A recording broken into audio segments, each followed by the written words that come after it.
జగన్ కి ప్రజలు ఒక్క ఛాన్స్ ఇస్తే అదే జనాన్ని లూటీ చేస్తున్నాడని, అందుకే జగన్ పేరు లూటీ మోహన్ అని నారా లోకేష్ తెలిపారు. జగన్ 4 ఏళ్ల పాలనలో ఆరోగ్యశ్రీని అనారోగ్యశ్రీగా మార్చేశారని, బిల్లులు బకాయి పెట్టడంతో ఆరోగ్యశ్రీ సేవలు నిలిపివేస్తామని ప్రైవేట్ హాస్పిటల్స్ అంటున్నాయని నారా లోకేష్ చెప్పారు.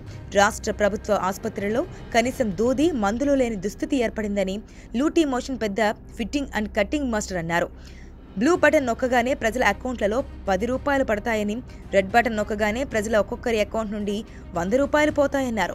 విద్యుత్ ఛార్జీలు 8 సార్లు, ఆర్టీసీ బస్ ఛార్జీలను 3 సార్లు పెంచిన ఘనత జగన్దేనన్నారు.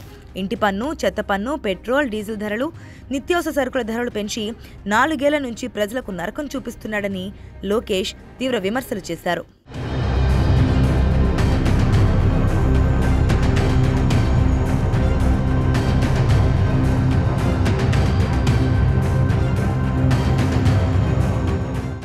జగన్ 4 ఏళ్ల పాలనలో జాబ్ క్యాలెండర్ లేదన్నారు.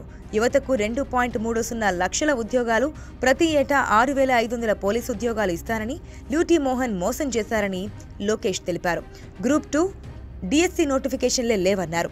Ambedkar study circles, BC study circles మూసేశారని, జీవో 77 తీసుకొచ్చి ఉన్నత విద్య చదువుతున్న వారికి ఫీజు రియంబర్స్మెంట్ పథకం రద్దు చేశాడని లోకేష్ ఆరోపించారు.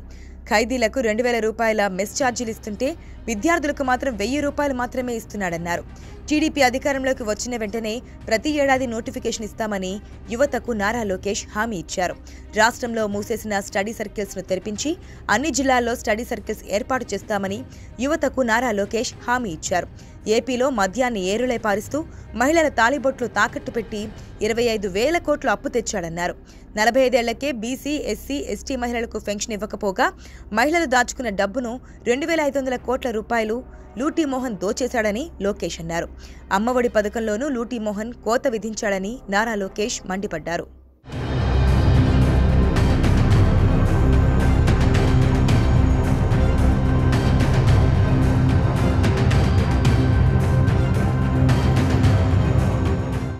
లూటీ మోహన్ రైతులను కూడా వదలలేదన్నారు. లూటీ మోహన్ పరిపాలనలో పురుగుల మందులు పనిచేయవు గాని జగన్ బ్రాండ్లైన president medal, gold medal, Andhra gold పంటలకు కొడితే మాత్రం పురుగులు చస్తాయన్నారు. వ్యవసాయ రైతుల్ని ఆదుకోకపోగా పొలంలో మీటర్లు పెడుతున్నాడని, ఈ అంశాన్ని రైతులు ప్రశ్నించాలని నారా లోకేష్ పిలుపునిచ్చారు. జగన్ తాను అధికారంలోకి వచ్చిన వెంటనే వారంలోగా సిపిఎస్ రద్దు చేస్తానని ఉద్యోగులకు హామీ ఇచ్చారని, 4 ఏళ్లైనా ఆ హామీ ఎటుపోయిందో ఉద్యోగులు ప్రశ్నించారన్నారు. సరైన సమయానికి పెన్షన్లు ఇవ్వడం లేదని, పోలీసులకు 4 సరెండర్స్, 8 టీఏ, డిఏలు పెండింగ్ పెట్టి ఆఖరికి జీపీఎఫ్ డబ్బులు కూడా స్వాహా చేశారన్నారు. ఏకంగా పోలీసుల డబ్బులే కొట్టేసిన చరిత్ర లూటీ మోహన్దని నారా లోకేష్ తీవ్ర విమర్శలు చేశారు.